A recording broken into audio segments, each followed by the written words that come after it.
we start the second type of reactions of haloalkanes, that is elimination reactions. Elimination reactions, or this reaction is also known as beta elimination, or it is also known as dehydrohalogenation.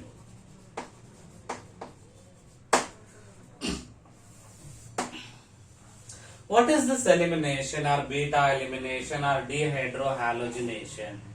See, here I will take one example. CH3, CH2, CH2, Br. What I have taken? N-propyl bromide.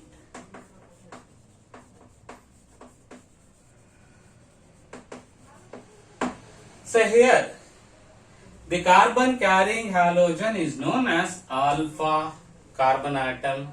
The hydrogens which are linked to this one are known as alpha hydrogens.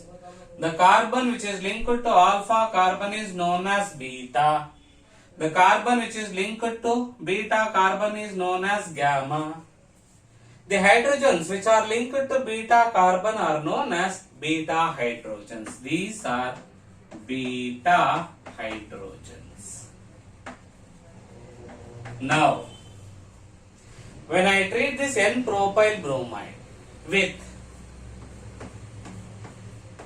potassium hydroxide, alcoholic potassium hydroxide. So if you take alcoholic potassium hydroxide, this is the best dehydrohalogenating reagent.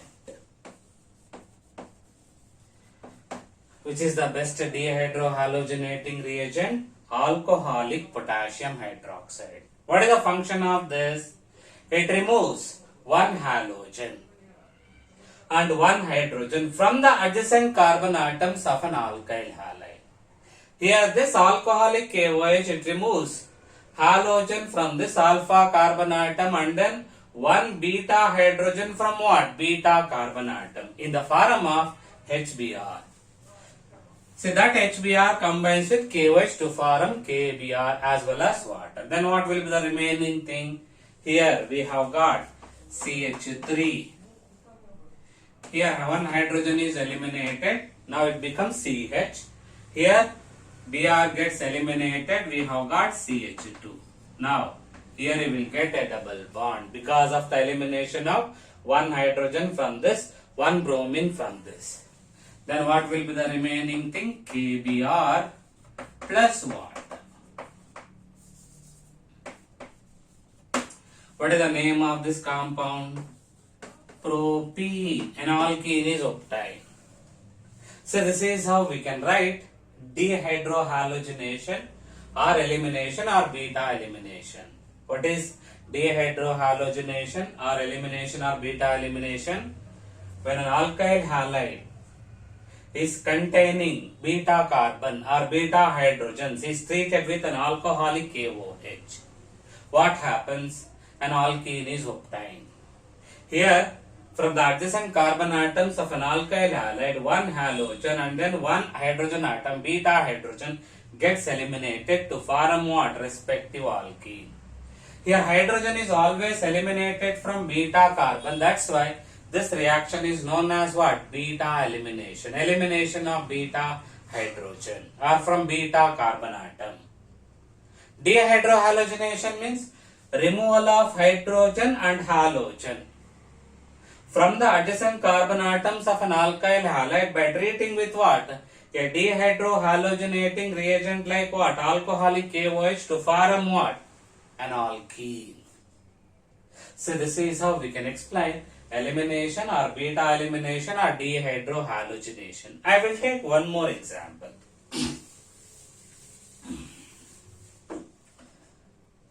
CH3, CH2, CH2, CH2, Cl. N butyl chloride. When it is treated with alcoholic potassium hydroxide, what happens? From this carbon atom, this halogen, from this carbon atom, one hydrogen gets eliminated. From here hydrogen, from here halogen. Then what will be the remaining thing? CH3, CH2, CH, double bond CH2, KCl plus water. What is the name of this compound? Butene. One butene, or you can write butene. So this is how we can write reaction of alkyl halides with what? Alcoholic potassium hydroxide. I will take one more example.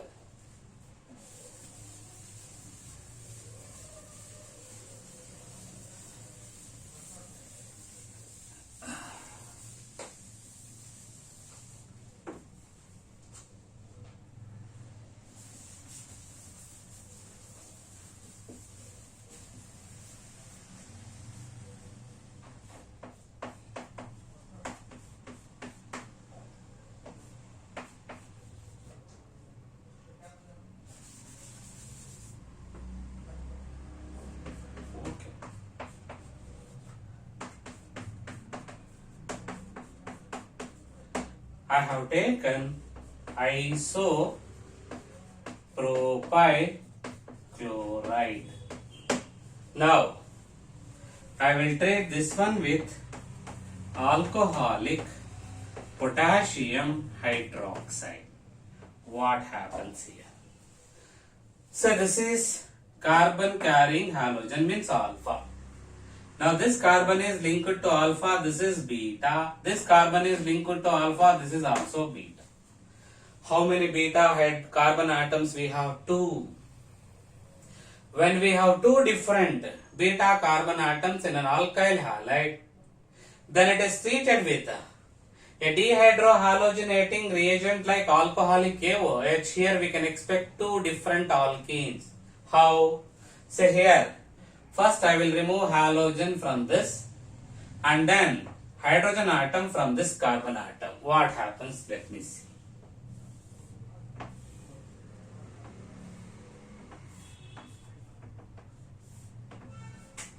We are eliminating hydrogen from this carbon. CH2, double bond, CH, CH2, CH3. Now here you will get byproducts, KBr as well as water. That I have written here, byproducts. And then suppose if I remove one hydrogen from this beta carbon and halogen from this, what happens? You will get a product like this, CH3, CH. Here you will get double bond, CH, CH3. What is the name of this compound? This is 1, 2, 3, 4. This is 1-butene. So this is 1, 2, 3, 4. This is butene or 2-butene. How many alkenes we have got? 2. Then which is the major product? Which is the preferred product? So here during dehydrohalogenation or elimination or beta elimination, when an alkyl halide contains 2 different beta carbon atoms, when it is treated with alcoholic KOH, you will get 2 different alkenes. See, in between these 2 alkenes, one is preferred or major alkene. Then on what basis we can get a preferred or major alkene? See, for that we have one rule, Z-save. Z-save, or it is also known as Zetsef rule. See here, an Alexander, a Russian chemist, an Alexander Zetsef, See, first he studied these type of dehydrohalogenation reactions, and then in order to get the preferred or major product, major alkene, he proposed one rule which is known as what? Z-save rule, or it is also known as Set-Jeff rule. What is this rule states? See, in dehydrohalogenation reaction, in dehydrohalogenation reactions, the preferred product, the preferred alkene is that alkene which contains more number of alkyl groups linked to the doubly bonded carbon atom, doubly bonded carbon atoms. What is Z-save rule or Z-Jeff's rule? In dehydrohalogenation reactions or in elimination reactions of alkyl halides containing two different beta carbon atoms with alcoholic KOH, the preferred product is that alkene which contain more number of alkyl groups attached to the doubly bonded carbon atoms. What is Set-Jeff's rule? Set-Jeff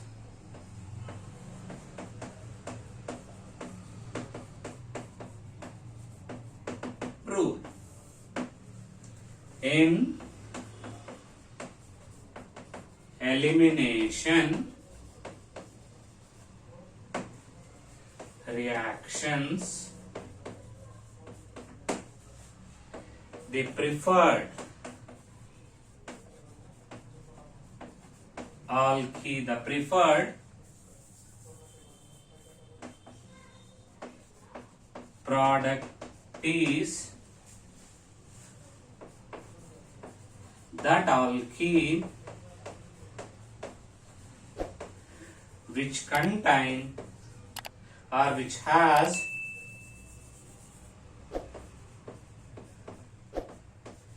more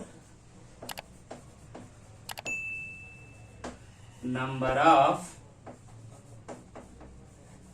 alkyl groups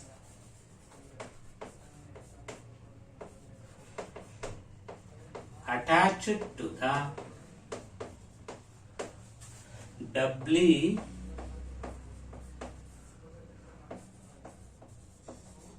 bonded carbon atoms.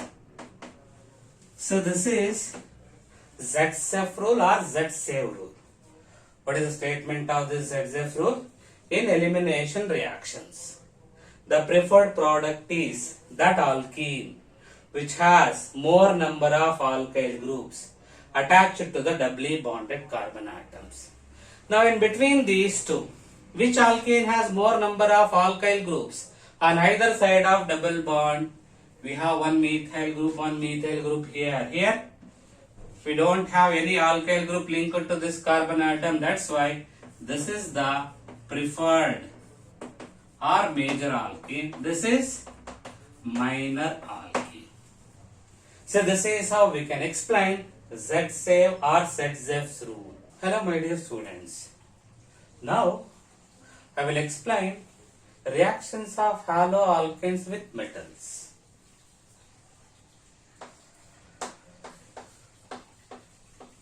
Reactions of haloalkanes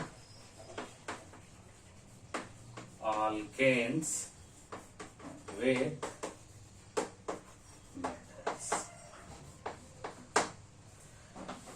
So here you will study two important reactions of haloalkanes with metals. One is sodium, another one is magnesium. Now let me discuss one by one. With sodium.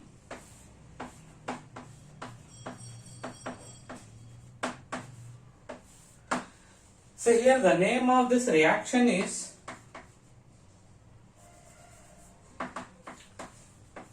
Would's reaction. Which reaction? Would's reaction. W-U-R-D-Z. So here I have taken alkyl halide. When it is treated with sodium metal, two molecules of alkyl halide like this reacts with sodium. This is also alkyl halide. So this is also alkyl halide. Even we can represent like this: 2RX alkyl halide. When it is treated with sodium, reaction is carried out in dry ether. Which medium? Dry ether. What happens here? So this halogens combines with sodium and gets eliminated in the form of what? Sodium halide. Sodium halide. Then what will be the remaining thing? Two alkyl groups which combine to form. Here we will get NaX. Here also same thing. RR plus 2 NaX. What is this? Say if you take two alkyl groups, if they combine, what happens? You will get alkane. What alkane? Higher alkane. Higher alkane means if the combining alkyl halide contains one carbon atom, the obtained alkane contains how many carbon atoms? 2. If the combining alkyl halide combine two carbon atoms, the obtained alkane contains 4. Whatever the alkane which is obtained, it contain double the carbon atoms as in the case of what? Alkyl halide. Such a conversion of an alkyl halide into higher alkane by treating with sodium in dry ether is known as Woods reaction. So here what is the purpose of using dry ether? Say if you take dry ether, generally it is an inert solvent. Here sodium is highly reactive. Suppose if I use an aqueous medium like water, what happens? Say here this Rx or this sodium readily combines with water to form what? NaOH. That produces OH minus nucleophile. With OH minus nucleophile, alkyl halide forms what? Alcohol. That's why in order to avoid this, in order to prevent this, this reaction is carried out in which medium? An inert solvent like dry ether. What is Woods reaction? It is the preparation of higher alkanes. By treating an alkyl halide with what? Sodium in the presence of what? Dry ether. What type of alkane is obtained? The alkane containing double the carbon atoms as compared to what? Alkyl halide. So here I will give you an example.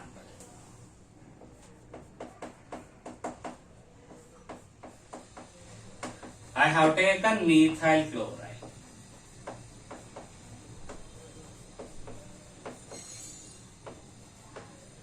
When it is treated with sodium in dry ether, you will get CH3, CH3 plus here you will get NaCl. What is the name of this compound? Ethane.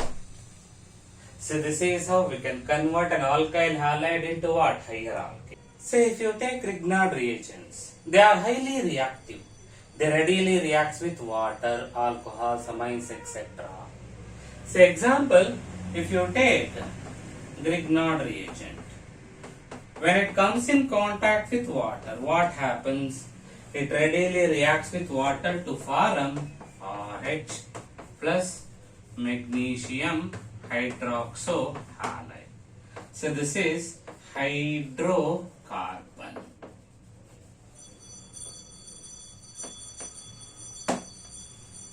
That's why even with the traces of water, traces of alcohol, these Grignard reagents readily to form what? Respective hydrocarbons. That's why they are always stored in what? an inert solvent like dry ether. So this is about reaction of haloalkanes with what? Magnesium. With magnesium, or this reaction is also known as Grignard reaction.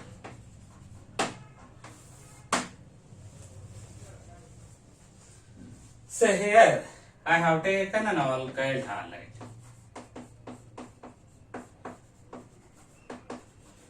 When it is treated with magnesium, here also reaction is carried out in dry ether. What happens? So this alkyl group combines with magnesium to form RMg. Here you will get what? Halide. Alkyl, or if I use aryl halide, aryl. Here you will get alkyl magnesium halide. I will take one example here. CH3, CH2, Br I have taken, ethyl bromide. When I treat ethyl bromide with magnesium in dry ether,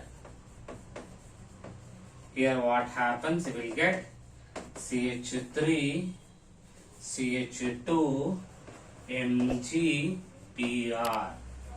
What is the name of the compound? Ethyl magnesium bromide. Ethyl magnesium bromide. So here during this reaction, here carbon metal bond is formed. Such organic compounds containing carbon metal bond are known as organometallic compounds. So here whatever the compounds which are obtained, they are known as Grignard reagents. What is the name? Grignard reagents. So these compounds were discovered by a person called Grignard, for which he has got Nobel Prize.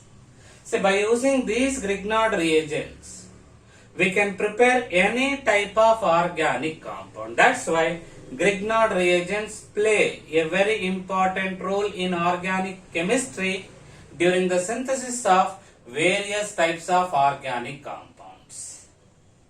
What happens when an alkyl halide is treated with magnesium in dry ether? When alkyl halide is treated with magnesium in dry ether, an alkyl magnesium halide is obtained. Alkyl magnesium halides are known as what? Grignard reagents. What are Grignard reagents? Alkyl magnesium halides. How can we represent these Grignard reagents? Like this. R MgX. What is R? Here it is alkyl group, but it can be even aryl group also. X, it is halogen. Here the best example for Grignard reagent is ethyl magnesium chloride, methyl magnesium iodide. We can give plenty of examples. Methyl magnesium iodide, etc. Now what is the purpose of using this dry ether? Say here dry ether is used as a medium of storing this Grignard reagent, because in solid state Grignard reagents are highly hygroscopic.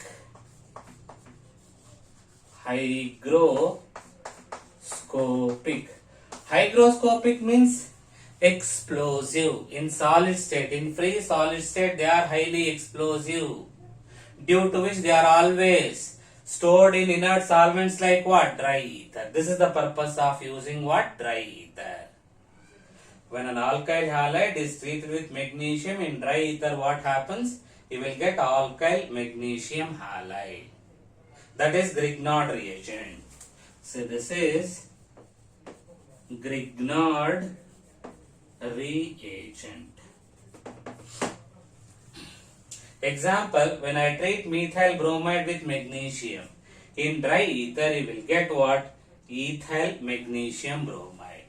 So this is how we can explain Grignard reaction. What is Grignard reaction? Reaction of an alkyl halide with magnesium in dry ether to form what? Grignard reagents. What are Grignard reagents? Alkyl magnesium halides. How can we represent Grignard reagents? Like this, RMgX. What is R here? It can be alkyl or aryl group, whereas X is halogen. Example, CH3MgI methyl magnesium iodide, C2H5MgBr ethyl magnesium bromide. Like this we can give plenty of examples for what?